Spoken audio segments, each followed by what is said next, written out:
జై బాబా. అవతార్ మెహర్ బాబాకి జై. జై బాబా అండి. అందరికీ జై బాబా.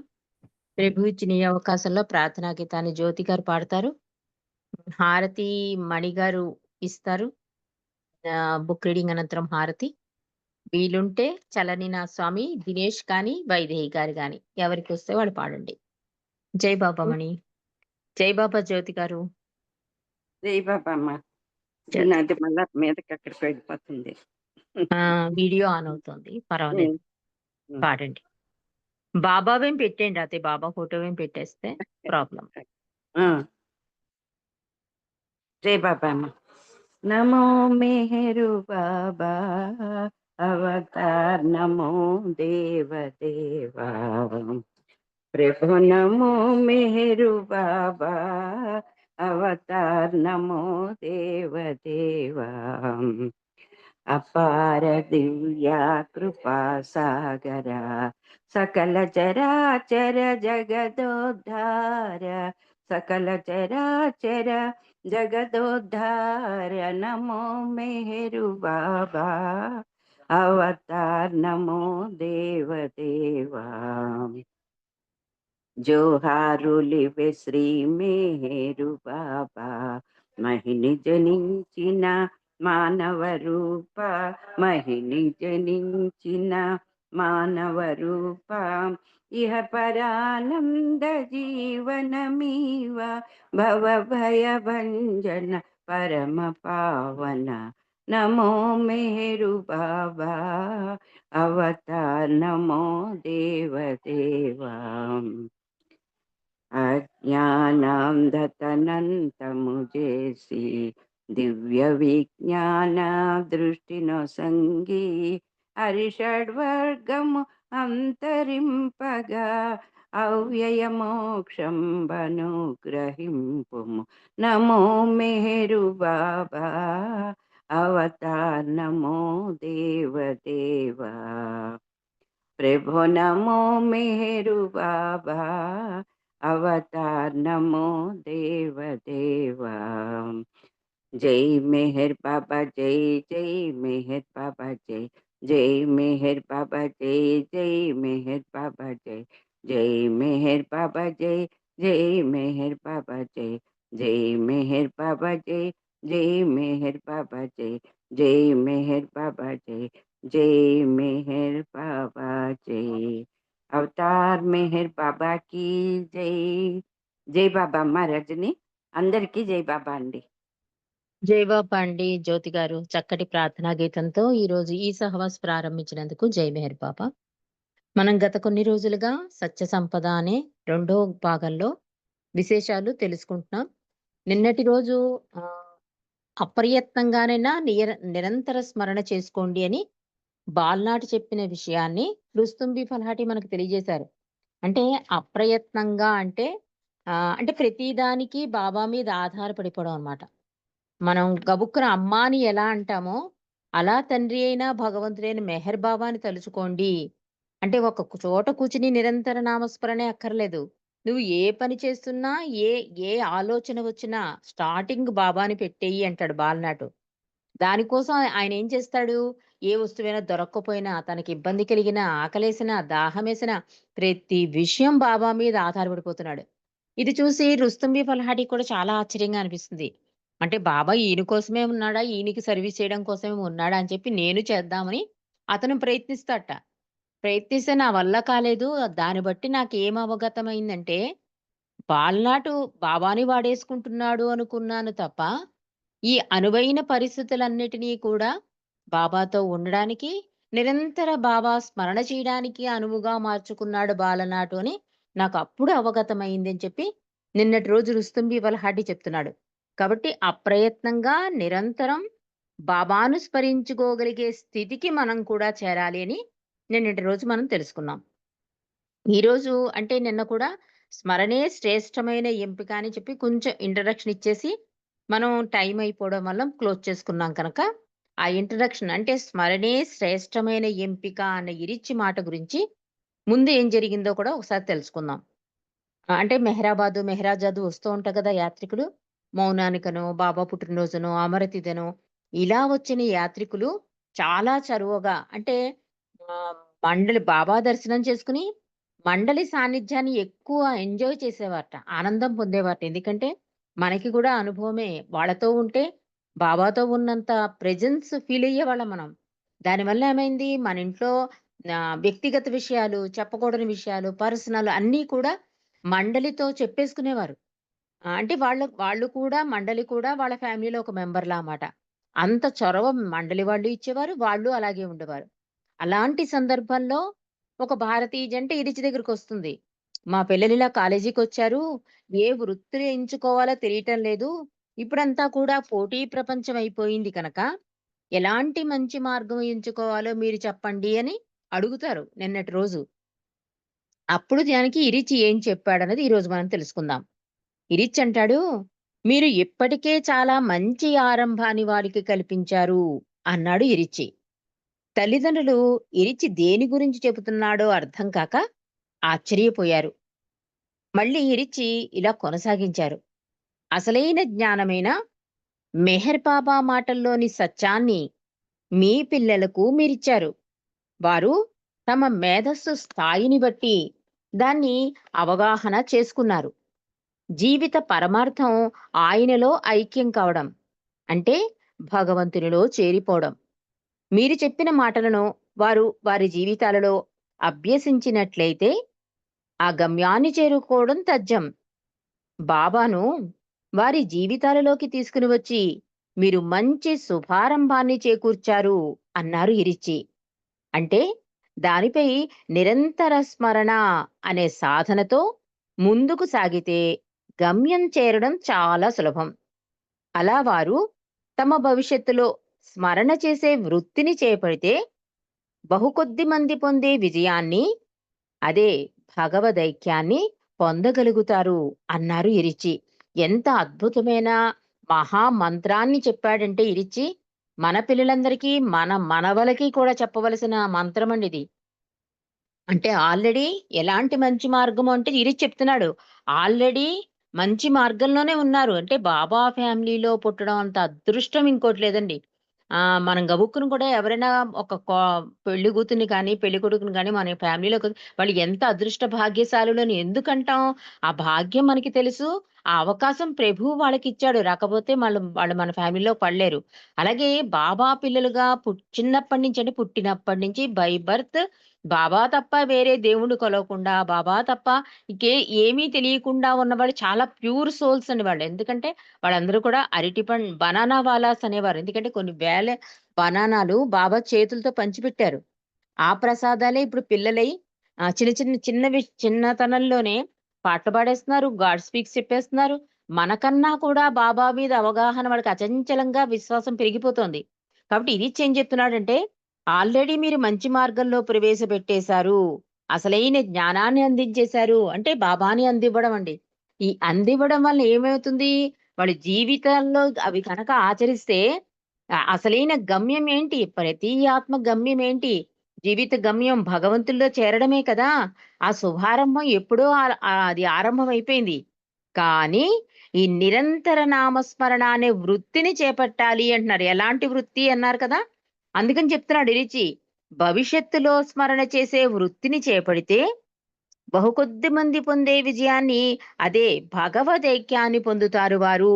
అంటే ఒక విత్తనం నాటేశాక అది మొక్కయ్యే వరకు మనం ఏం చేస్తామండి? నీళ్లు పోస్తూ, పోస్తూ ఉంటాం. అది పెద్ద వృక్షంగా మారిపోతుంది. అలాగా చిన్న విత్తనంగా స్టార్ట్ అయిన వాళ్ళ హృదయాలలో బాబా ప్రేమని మీరు నీళ్లు పొయ్యండి. అంటే నిరంతర నామస్మరణ చేసేలా చెయ్యండి. అది పెద్ద వృక్షమైపోతుంది. అదే మంచి వృత్తి అని చెప్తున్నాడు. అంటూ ఇరిచంటాడు, ప్రాపంచిక భాషలో ఏ వృత్తి ఎంచుకోవాలని అడిగిన ఇరిచ్చినడిగిన దంపతులకు వాళ్ళని జాగ్రత్తగా వినమని చెప్పాట ఇరిచి. ఇంతే కాదు ఇంకా చెబుతాను మీరు జాగ్రత్తగా వినండి అంటూ, బాబా నామాన్ని పదే పదే చెప్పండి. పైగా నీవు ఏది ఎంచుకున్నా ముందు బాబాను స్మరించని చెప్పండి. దినమంతా కూడా అలా చెయ్యండి. నీవు ఏ ఉద్యోగం లేదా వృత్తి చేస్తున్నావు అనేదే కాదు ముఖ్యం. ఆ వృత్తిని కొనసాగిస్తూ ఆయనను స్మరిస్తున్నావా లేదా అది ప్రధానం. నీవు ఆయనను స్మరించడంలో విజయం పొందితే నీవు చేసే పనిలోని బాధ్యతలను ఆయన తీసుకుంటాడు. అంటే నీవు సరైన నిర్ణయం ఎంపిక చేసేటట్లు ఆయనే నీకు మార్గం చూపిస్తాడు. ఎట్టి పరిస్థితుల్లోనైనా సరైన ఎంపిక చేసుకోవడానికి ప్రభు స్మరణ ఎంతగానో దోహదగారి కాగలదు అన్నారు ఎరిచి. ఇవన్నీ కూడా మంత్రాలండి. ఇరిచి చెప్పిన ప్రతి పదం కూడా మంత్రం. ఎందుకంటే ఎంత బాగా వర్క్ చేస్తుందన్నది మనకి తెలుసు బాబా మంత్రం. అందుకే బిలవెడ్ గాడ్ చదువుకోండి. రాత్రి పొద్దున ఒకసారి, రాత్రి ఒకసారి తలుచుకోండి. ఇవన్నీ బాబా ఎంత సులువుగా సరళం చేసేసాడో. అందుకని ఇరిచి ఏం చెప్తున్నాడంటే, ఏ వృత్తిలో ఉన్నాడా? ఏం చదువుతున్నాడా? ఏ ఉద్యోగం? ఇది కాదు ప్రధానం.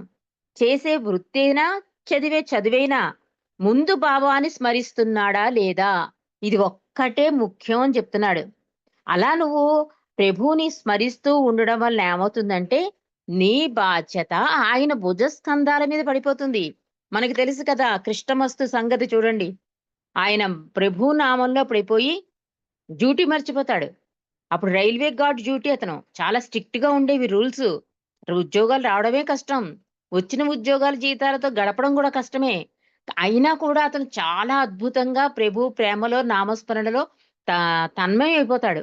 ఒకరోజు పాపం అనుకోకుండా ఆ డ్యూటీకెళ్ళవలసిన అంటే ఇతను గ్రీన్ సిగ్నల్ ఇస్తే గాని ట్రైన్ వెళ్ళదనమాట. అలాంటి పొజిషన్‌లో ఉంటాడు. ఇతనేంటి భజనలో ఉండిపోయి మర్చిపోతాడు. తెల్లారాక గుర్తుకొస్తుంది. అయ్య బాబోయ్! నేను డ్యూటీకెళ్ళలేదు. రైలు ఎక్కడికెళ్ళిపోయిందో ఏమిటో అని చెప్పి పరుగు పరుగున స్టేషన్‌కొస్తాడు. వస్తే స్టేషన్ మాస్టర్ చూస్తాడు. "అదేంటి కృష్ణ మళ్ళీ వచ్చావు" అని. నేను మళ్ళీ రావడం ఏంటి? ఇప్పుడే కదా వచ్చానంటే, "లేదు లేదు. నువ్వొచ్చావు, గ్రీన్ సిగ్నల్ ఇచ్చావు, రైలు ముందుకెళ్ళిపోయింది. నువ్వు నేను కలిసి టీ తాగాము. నువ్వు రిజిస్టర్‌లో కూడా సంతకం పెట్టావు" అంటాడు స్టేషన్ మాస్టరు. చాలా ఆశ్చర్యపోతాడు కృష్ణ. ఇదేంటి నేనెక్కడొచ్చాను అని చెప్పి అప్పుడు ఆయనకి అవగాహన అవుతుందండి. అంటే తన బాధ్యత అయిపోతుందని బాబా చెప్పారు చూడండి. అలాగా తండ్రి తీసేసుకున్నాడు ఆ బాధ్యత. ఆ కృష్ణుడే వచ్చి కృష్ణమస్తు రూపంలో గ్రీన్ సిగ్నల్ ఇవ్వడం ఏంటి? ఆ పుస్తకంలో సంతకం పెట్టడం ఏంటి? ఇవన్నిటికి సాక్ష్యంగా ఆ స్టేషన్ మాస్టర్‌తో కాఫీ తాగడం. ఇవన్నీ వినేసరికి స్టేషన్ మాస్టరు ఆశ్చర్యపోతాడు. కృష్ణ అన్న వ్యక్తి, ఈ సాధకుడు మస్తయిపోతాడండి. అంటే ప్రభు ఇంతలా దిగి వచ్చేస్తాడా? అంటే తన డ్యూటీ చేశాడు అంటే ఎంత అద్భుతంగా తన బాధ్యతని గుర్తించుకుని అంటే అది పోతే కష్టం అతనికని తెలుసుకుని ప్రభువుది ఆ స్థాయికి దిగివచ్చి అలా చేశాడనేసరికి అతను మస్తయిపోతాడు. మస్తయిపోయి అన్ని ఊళ్ళు తిరుగుతూ ఉంటాడు. వెళ్ళిన ప్రతి చోట గోడ మీద రాస్తూ ఉంటాడు కృష్ణ, కృష్ణ, కృష్ణ అని. ఈ రా కృష్ణావతారమే మెహర్ అవతారం గనక మెహర్ బాబాకి తెలుసు ఆ తపన. అంటే కృష్ణుడు కనుక భూమి మీదకొస్తే నాకు ఇస్తే బావుండున తపనలో ఉంటుంది ఆ ఆత్మ. అప్పుడు మెహర్ బాబా మస్తుల వేటలో ఈ కృష్ణ మస్తు గురించి కూడా అన్వేషిస్తారండి. సరిగ్గా బాబా వెళ్ళే టైంకి అక్కడి నుంచి వెళ్ళిపోతూ ఉంటాడు కృష్ణమస్తు. ఎవ్వరు చెప్పలేకపోతారు. ఆఖరికి అతనేంటండి గుర్తు, అతను ఎక్కడికైనా వెళ్ళాడు అంటే ఆ ఊళ్ళో గోడ మీద రాస్తాడండి భగవంతుడి నామం. కాబట్టి అక్కడ ఉంటాడు అంటే అలా పట్టుకుంటే ఒకరోజు అనుకోకుండా బాబా, కృష్ణమస్తు కలుస్తారు. ఆ ఇరిచ్చి చెప్తాడండి. ఇరిచ్చే సాక్ష్యం. ఇద్దరూ ఆలింగనం చేసుకుని అంటే ఎన్ని రోజుల తర్వాత ఆ ఆత్మ పరమాత్మలో కలవడం కదా! ఆ పరమాత్మను దర్శించడం కదా! ఎంత ఆనందానుభూతి పొందిందంటే, కృష్ణే కాకుండా మెహర్ బాబా కూడా అంత ఆనందం పొంది, ఆ ఆలింగనంలో పరవశమైపోయి, రోడ్డు మీద కొన్ని పర్లాంగులు దొర్లారటండి ఒకళ్ళనొకళ్ళు ఆలింగనంలో. అసలు ఆ సీన్ చూడవలసిందే అంటారు ఇరిచి. అంటే ప్రభువు ఎంత బాధ్యత వహిస్తాడు. బావ కూడా చెప్తారు. నేను విశ్వ కార్యంలో ఎంత తనమునకలవుతానో మీకర్థం కాదు. కానీ మీరు సర్వము నాకప్పగించేస్తారు కదా! అప్పుడు నాకది బాధ్యతయిపోతుంది కదా! అప్పుడు మీకు ఏది అవసరమో ఆ టైంకి ఆ బాధ్యత నన్ను నిలబడనివ్వదు అంటారు బాబా. అలాగే ఇక్కడ ఇరిచి కూడా ఏమంటున్నాడు? చేసే వృత్తి ఏదైనా అవని. కానీ స్మరణ ముఖ్యం. ఈ స్మరణ ఏమవుతుంది? ఈ పనిలోని బాధ్యతలను ఆయనే తీసుకుంటాడు. అంటే మనం అంటాం గదా! ఈ పని అయ్యాక చేద్దాం. ఈ పని చేస్తున్నప్పుడు ఎలా అవుతుందండి స్మరణ అంటాం గదా! అది చెప్తున్నాడు ఇరిచి. ఏమీ కాదు. స్టార్టింగ్ మొదటి పని ఏదైనా లేచిన వెంటనే బ్రష్ చేస్తున్నప్పుడు, కాఫీ తాగుతున్నప్పుడు, భోంచేస్తున్నప్పుడు, బస్సు ప్రయాణంలో ప్రతి క్షణం నీకు అనువగు క్షణాలున్నాయి అంటారు మనసారి. అలాగా ప్రారంభంలోనే మనం భావాన్ని స్మరించుకుంటే, అప్పుడు మన పనిలోని బాధ్యతలు ఆయన తీసుకుంటాడట. అంటే ఒక్కొక్కసారి మనకిది పిల్లలకి చెప్పాలనిపిస్తుంది నాకు. ఎందుకంటే చిన్న చిన్న విషయాల్లో సూసైడ్‌లు చేసేసుకుంటున్నారు వాళ్ళు. ర్యాంక్ రాలేదని, లవ్‌లో ఫెయిల్యూర్ అని, ఇంకా ఈ తల్లిదండ్రులు ఫోన్ ఇవ్వలేదని చాలా ఆశ్చర్యకరంగా ఉంటుంది. అంటే కలి ప్రభావం ఎంత మాయా ప్రభావం ఉంటుందో మనకు ఆ న్యూస్‌లు చదువుతూ ఉంటే తెలుస్తుంది. అందుకే బాబా అన్నారు, మాయ ప్రభావం ఎక్కువ ఉంటుంది కనుక భగవంతునితో గడిపే క్షణాలనే ఎక్కువ పెంచుకోండి. మిగిలినవన్నీ డస్ట్ బిన్‌తో సమానం. అంటే ఏదైనా నిర్ణయం తీసుకోవడానికి అవకాశం ఉంటుందన్నమాట మాయ ప్రభావం వలన. అదే జీవితం అనుకుని నిర్ణయాలు తీసేసుకుంటూ ఉంటాం. మన బాబా ప్రేమికులు కరోనా సందర్భంగా, ఈ సందర్భంగా కొన్ని సందర్భాలలో ఇష్ ప్రముఖమైన వ్యక్తులను పోగొట్టుకున్నారండి. కానీ, ఆ బాబా ప్రేమ వాళ్ళని నిలబడనిచ్చేలా చేసింది. అంటే, ఆయన బాధ్యత వహించేసి, నేనురా నీకు ముఖ్యం, నువ్వురా నాకు ముఖ్యం అన్నట్లుగా వాళ్ళు నిలబడేటట్టు, తట్టుకునేటట్లు బాబా చేసేసారండి. అంటే, ఆయన బాధ్యత అయిపోయింది. ఇంక వాళ్ళ ఫ్యామిలీ అయినా, వాళ్ళ ఇంట్లో ఏదైనా సరే ఆయన భుజస్కంధాల మీద ఏసేసుకుంటాడు. ముందు ఆయనుంటాడు కష్టం ముందు. బాబా ఎప్పుడో చెప్పారు. 100% కష్టం నీకుంటే 20% నీకిస్తా. దానికే నువ్వు అమ్మో బాబోయ్ అంటావు. ఈ 80%లో ఏమవుతుందంటే ఒక్క నిమిషం.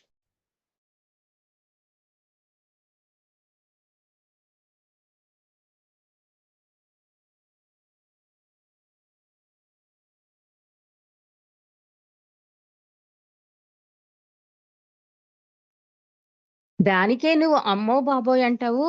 కానీ కష్టానికి ముందు నేనక్కడెళ్లి నించున్నాక నిన్ను రప్పిస్తాను అంటారు బాబా. ఇక్కడ ఇరిచ్చి కూడా ఏం చెప్తున్నాడు? ఆ బాధ్యత ఆయన తీసేసుకొని, నువ్వు సరైన నిర్ణయం తీసుకోలేని సమయంలో ఉన్నావనుకో, అప్పుడేం చేస్తాడు? ఆయనే మంచి మార్గం వైపు నడిపిస్తాడు. అంటే బాధ్యత అయిపోయింది కదా! ఒక కష్టమొచ్చినా, ఒక నష్టమొచ్చినా, అప్పుడు ఆయనే ఏం చేస్తాడు? మనం ఎంపిక చేసుకోలేం కదా! అటెళ్ళాలా? ఇటెళ్ళాలా? అనుకుంటా ఉంటాం గదా! అలాంటి సమయంలో ఆయన తన బాధ్యత కింద భావించి, సరైన మార్గంలో నిన్ను నడిపించేలా చేస్తాడు అని చెప్పి నిలిచి చెప్తున్నాడు. కాబట్టి ఎట్టి పరిస్థితుల్లోనైనా సరే, సరైన ఎంపిక చేసుకోవడానికి ప్రభు స్మరణ ఎంతగానో దోహదపడుతుంది. కాబట్టి మన పిల్లలకైనా, మన మనవలకైనా మనం ఇదొక్క సహాయం చేస్తే చాలండి. నువ్వు బాబాకి థాంక్స్ చెప్తున్నావా లేదా? బాబాకి లవ్ యూ చెప్తున్నావా లేదా? పోనీ జై బాబా అనుకుంటున్నావా లేదా? బిలవెడ్ గాడు చదువుతున్నావా లేదా? ఇది మాత్రం మనం ఏదిచ్చినా ఇవ్వకపోయినా, ఈ ఐశ్వర్యాన్ని మాత్రం మనం పిల్లలకి అందివ్వాలండి. ఇవ్వకపోతే మనదే తప్పు.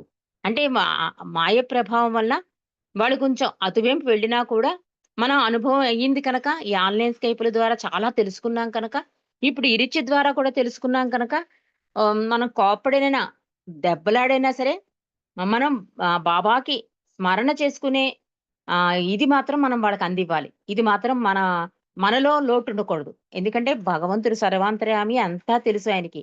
మన ప్రయత్నంగా మనం పిల్లలకి మర్చిపోతూ ఉంటారు కనుక, బాబాకి చెప్పుకున్నావా? డెలివరీ గార్డ్ చేసుకున్నావా?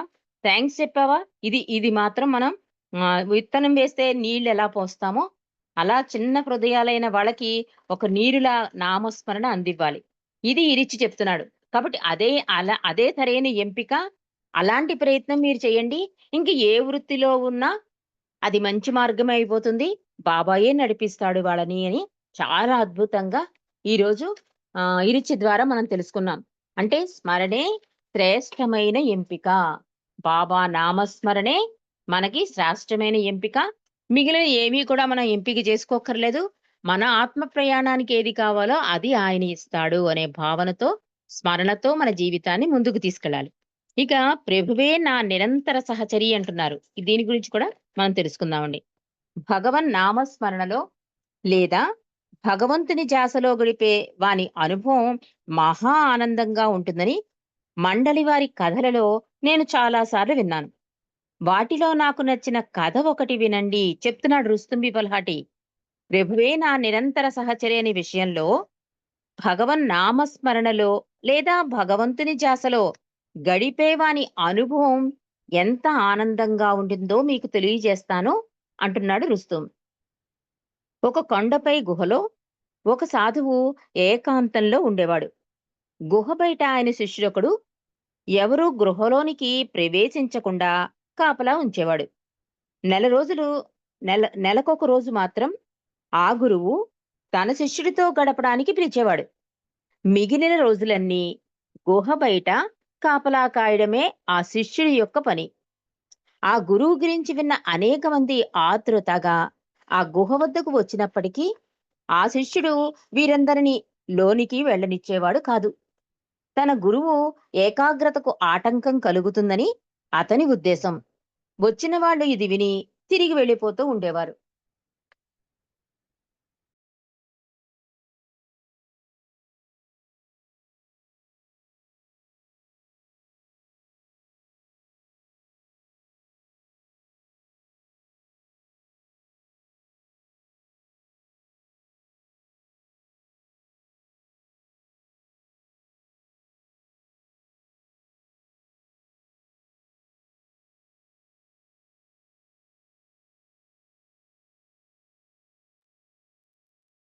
అంటే ఆ గురువు నెల రోజులకు ఒక్కసారే బయటకొచ్చేవాడు, శిష్యుడికి దర్శనమిచ్చేవాడు. మిగిలిన రోజంతా కూడా గుహలోనే ఉండేవాడు. శిష్యుడు బయట కాపలా కాసేవాడు. ఆ గురువు గురించి విన్న అనేక మంది ఆతృతగా ఆ గుహ వద్దకు వచ్చినప్పటికీ ఆ శిష్యుడు వీరందరినీ లోనికి వెళ్ళనిచ్చేవాడే కాదు.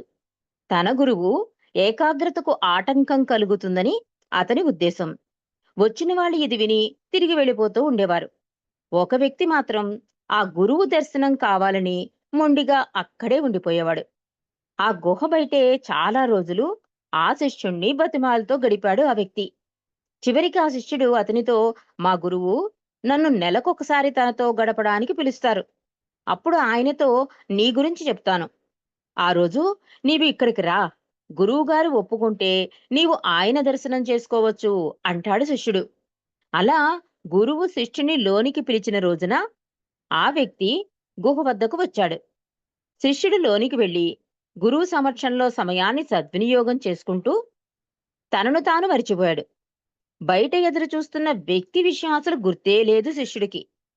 రోజు చివరిలో ఈ విషయం గుర్తుకు రాగా గురువుకి చెప్పాడు. తనకిష్టం లేకపోయినప్పటికీ తన శిష్యుడు అడగ్గా ఆ వ్యక్తిని లోనికి రావడానికి అనుమతించాడు గురువు. అది కొద్ది క్షణాలు మాత్రమే. ఆ వ్యక్తి గుహలోనికి ప్రవేశించి గురువు యొక్క తేజస్సు చూసి పరమానందభరితుడై ఆయన చరణాలపై వాలిపోయాడు. కొద్ది నిమిషాల మౌనం తరువాత గురువు ఆ వ్యక్తితో ఇలా అన్నాడు. నీకేమైనా కావాలంటే మావాడున్నాడు అన్నాడు గురువు. ఆ వ్యక్తి గురువుతో ఇలా అన్నాడు. స్వామి, నాకొక అనుమానం. మిమ్మల్ని అడగాలని ఉంది. మీరు ఎన్నో సంవత్సరాలు ఏకాంతవాసంలో ఉన్నారు కదా. ఎప్పుడూ మీకు తోడు లేదని ఎప్పుడూ అనిపించలేదా అడిగాడు వ్యక్తి గురువుని. గురువు చిరునవ్వు చిందిస్తూ ప్రేమగా ఇలా సమాధానమిచ్చాడు. నేనెప్పుడూ ఒంటరిగా లేను. నా స్వామి నాకు ఎప్పుడూ తోడుగా ఉన్నాడు. ఒక్క క్షణం కూడా ఆయన నన్ను విడవడు అంటూ ఒక్క క్షణం చెప్పడం ఆపి గురువు అంటాడు, ఈ క్షణం వరకు నా ప్రభువు నాతోనే ఉన్నాడు. ఇప్పుడు నీ వచ్చావు కాబట్టి ఆయన వెళ్ళిపోయాడు. నేను ఒంటరితనాన్ని అనుభూతి చెందుతున్నాను. ఆయన లేని లోటు నాకు స్పష్టంగా తెలుస్తున్నది అన్నాడు గురువు. ఆ వ్యక్తి తన తప్పుని తెలుసుకుని గురువుకు క్షమాపణ చెప్పి ఇంకెప్పుడు ఆయనను ఇబ్బంది పెట్టనని వాగ్దానం చేసి మరీ వెళ్ళిపోయాడు అని చెప్తున్నారు. అంటే ఎవరి అనుభూతి వాళ్ళకి అంటారు కదా. గురువు అలా నెల రోజులు లోపలున్నా కూడా శిష్యుడెప్పుడు అడగలేదు. గురువు ఆజ్ఞను పాటిస్తూ అంటే నిజమైన శిష్యుల్లాగా కాపలా కాసి ఆ ఒక్క రోజు కోసం వెయిట్ చేసి లోపలికెళ్ళాక గురువుతో ఉండేవాడు. ఆ సమయాన్ని సద్వినియోగం చేసుకున్నాడు అంటే భగవంతుడికి సంబంధించిన విషయాలే అడిగా తప్ప గురువుని ఏ ప్రశ్న వేయలేదు. కానీ చాలా మంది వచ్చి దర్శనం చేసుకుంటామంటే శిష్యుడు ఒప్పుకోలేదు. ఎందుకంటే గురువు ఆజ్ఞని మీరకూడదు కనుక ఒప్పుకోలేదు. ఆఖరికి ఒక వ్యక్తి బలవంతం చేస్తే అప్పుడు చెప్తాడు. నాకే నెలకొకసారి దర్శనమిస్తాడు. ఆ రోజున నేను గురువుని అడుగుతాను. అప్పుడు కావస్తే ఆయన పర్మిషన్ ఇస్తే లోపలికెళ్ది గాని అంటాడు. తీరా గురువు పోన్లే శిష్యుడు ఇంత అద్భుతమైన శిష్యుడు గదా! అడిగాడు కదా అని చెప్పి గురువు పర్మిషన్ ఇస్తాడు. తీరా లోపలికొచ్చిన ఆ వ్యక్తి గురువు యొక్క ఆ దివ్య మంగళ స్వరూపాన్ని చూసి పరమానంద భరితుడైపోయి ఎందుకంటే భగవంతుడితో సాన్నిధ్యం గడుపుతుంటే ఒక రకమైన వైబ్రేషన్స్ ఉంటాయండి. కాబట్టి అతను ఆనందభరితుడైపోయి ఆ గురువు పాదాల మీద పడి ఆహ్, దండం పెడతాడు. అప్పుడు గురువు అడుగుతాడు నీకేమైనా కావాలా? ఎందుకంటే మానవ సహజంగా ఒక గురువుని ఎవరినైనా దర్శిస్తే అడుగుతారు కదా! అంటే నాకు ఏ కోరిక లేదు. ఏదైనా ఉంటే చెప్పు నా శిష్యుడు తీరుస్తాడు అన్నాడు గురువు. కానీ నాకొక ప్రశ్న ఉంది అంటూ ఇన్నాళ్ళు మీరు ఇన్ని సంవత్సరాలు ఈ గుహలో ఒంటరిగా ఉంటున్నారు కదా! మీకు తోడు కావాలనిపించలేదా? నిజంగా అనిపించుంటే అసల ఒక్కరోజు ఒక్క క్షణం గూడా గడపడక్కడ గురువు. కానీ గురువు ఏమంటున్నాడంటే, "నాకిన్నాళ్ళు కూడా భగవంతుడు తోడుగా ఉన్నాడు నాయనా. ఎప్పుడైతే నువ్వు గుహలో ప్రవేశించావో, అప్పుడు భగవంతుడు నన్నొదిలేసి ఎళ్ళిపోయాడు." అంటే భగవంతుడితోనే ఉన్నాడు కనుక అన్ని సంవత్సరాలు గుహలో ఉండగలిగాడు. అంత భగవంతుడి మీద అత్ ఆనందంతో, సాన్నిధ్యంలో తనమునకలైపోయి ప్రపంచాన్నే మర్చిపోయాడు గురువు. మరలాంటి ఈ వ్యక్తి వచ్చి అడిగేసరికి ఏమైంది? అదే చెప్తున్నాడు. ఇప్పుడు నేను ఒంటరివాడినయ్యాను. అంటే ప్రాపంచికానికి ఎంత డిటాచ్ అవ్వాలి, భగవంతుడితో అటాచ్‌మెంట్ ఎంత బావుంటుంది. ఒక చిన్న మాట ద్వారా ఆయన చెప్పేసాడండి. అంటే నిజంగా భగవంతుడితో మనం నిజంగా కూడా మన ఆన్‌లైన్ స్కైపుల ద్వారా బాబాతో ఈ సాన్నిధ్యాన్ని మనం జన్మలు మర్చిపోలేమేమో అనిపిస్తుంది. ఎందుకంటే చాలా అద్భుతమైన విషయాలు ప్రభువు మనకు అందిస్తూ ఉంటాడు. అంటే ఈ ఆత్మ ప్రయాణానికి ఏవి కావాలో అవన్నీ కూడా ఎవరో ఒకళ్ళ ద్వారా మనకి తెలియబరుస్తూ ఉంటాడు. ఆ రోజులో ఎండింగ్‌లోనో, మధ్యలోనో ఓసారి తలుచుకుంటాం. ఆహా! బాబా ఈ సందర్భంలో ఇలా అన్నారు కదా! అంటే మాయలో మమైకమైపోతున్న మనకి ఈ స్కైప్ ద్వారా బాబా అందించిన విషయాలు అప్పుడప్పుడైనా గుర్తుకొచ్చి ఆ టైంలో స్మరణకొస్తారు బాబా. అది కూడా స్మరణేనండి. బాబా స్మరణే. కాబట్టి మనం ఈ మార్నింగ్ నుంచి నైట్ వరకు ఎంత ఆన్‌లైన్ స్కైప్‌లో ఉన్నా కూడా బాబా విషయాలు వింటున్నా, ఒక్కొక్కసారి మాయ కతుక్కుంటున్నప్పుడు ఆ సందర్భంలో మనకి బాబా అలర్ట్ చేస్తారు. ఇలా వింటూ ఉండడం వల్ల. అదే ఇక్కడ గురువు కూడా అదే చెప్తున్నాడు. "నేనిన్నాళ్ళు కూడా ఆయనతోనే ఉన్నాను నాయనా. నువ్వు ఎప్పుడైతే ఎంటర్ అయ్యావో ఆయన నన్నొదిలేశాడు. ఇప్పుడు నేను ఒంటరివాడిని" అన్నాడు. అలాగా బాబాతో ఉండడం అన్న ఆనందానుభూతి ఉంది చూసారా? మనకి కొంత రుచి చూసేసాం కనుక, మనకి ఇది కొంచెం అర్థమవుతుంది ఈ కథ. కాబట్టి దాన్ని మరింత పెంచుకుని, ఆయనతో ఉండే భాగ్యాన్ని మరింత పెంచుకుని, జీవితాంతం వరకు బాబా కోరిన విధంగా, ఆయన్ని సంతోషపరిచే విధంగా మన జీవితాల్ని గడపడానికి ప్రభువు ఆశీస్సులు కోరుతూ మరి హారతిలోకెళ్ళిపోదామండి. హారతి మణిగారు చేస్తారు. ఈరోజు పుట్టినరోజు శుభాకాంక్షలు, ప్రభువు ఆశీస్సులు మెండుగా ఉండాలని కోరుకుంటూ మా అందరి తరపున హారతి ఇవ్వాల్సిందిగా మణిని కోరుతున్నాము. చల్లని నా స్వామి దినేష్ రెడీగా ఉంటే పాడొచ్చు. జై బాబా మణి.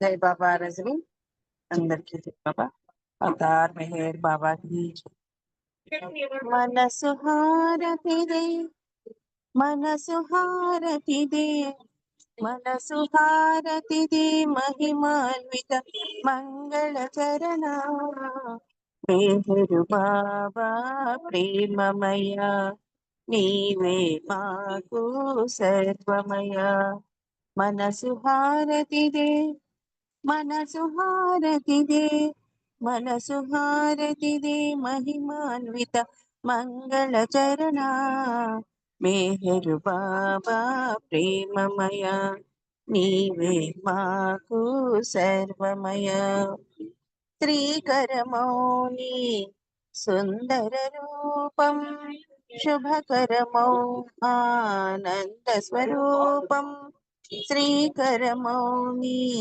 సుందర రూపం శుభకరమౌ ఆనంద స్వరూపం విమల దయాగుణ ప్రేమ స్వరూపం విమల దయాగుణ ప్రేమ స్వరూపం నిరుపమ తేజో విలసిత సత్య స్వరూపం మేహరు బాబా ప్రేమమయ నీవే మాకు సర్వమయ నీ సేవే మా హితము పరము నిన్ను సేవించే జన్మే ధన్యం నీ సేవే మా హితము పరము నిన్ను సేవించే జన్మే ధన్యం నీ చరణములే శరణం శరణం నీ చరణములే శరణం శరణం జీవిత పరమావధి నీ సన్నిధి కాదా మనసు హారతిదే మనసు హారతిదే మానస చోర మదిగై కోర శాశ్వతమౌని దరిరానీరా మానస చోర మదిగై కోర శాశ్వతమౌని దరిరానీరా అందరితోనే మా మనసులు నీకు అంజలితోనే, మా మనసులు నీకు హారతి చేసాము మౌన స్వరూపా. మేహర్ బాబా ప్రేమమయ, నీవే మాకు సర్వమయ. మనసు హారతిదే, మనసు హారతిదే, మనసు హారతిదే, మహిమాన్విత మంగళ చరణ. మేహర్ బాబా ప్రేమమయ, నీవే మాకు సర్వమయ. అవతార్ మెహర్ బాబా की जय.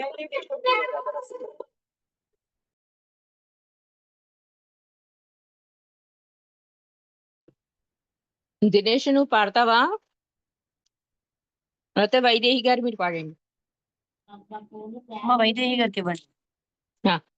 अवतार వైదేహి గారు मेहर పాడండి. अवतार मेहर बाबा की जय। చల్లని మా స్వామి సెలవీయవయ్యా, నీ సేవకై మేము మరలవచ్చెదమయ్యా. చల్లని మా స్వామి సెలవీయవయ్యా, నీ సేవకై మేము మరలవచ్చెదమయ్యా. మెహరునామమే నిత్యం కీర్తించులాగు, మెహరునామమే నిత్యం కీర్తించులాగు, ఎల్లవేళల నిన్ను స్మరించులాగు, ఎల్లవేళల నిన్ను స్మరించులాగు. చల్లని మా స్వామి సెలవీయవయ్యా, నీ సేవకై మేము మరలవచ్చెదమయ్యా. నీ సేవలో మేము తరించులాగు, నీ సేవలో మేము తరించులాగు, ప్రేమతో దీవించి సెలవీయవయ్యా, ప్రేమతో దీవించి సెలవీయవయ్యా, సెలవీయవయ్యా, సెలవీయవయ్యా, సెలవీయవయ్యా. అవతార్ మెహర్ బాబా की जय. జై జై బాబా. బాబా అండి. అందరికీ జై బాబా. జై బాబా అండి, అందరికీ జై బాబా. అందరికీ జై బాబా అండి.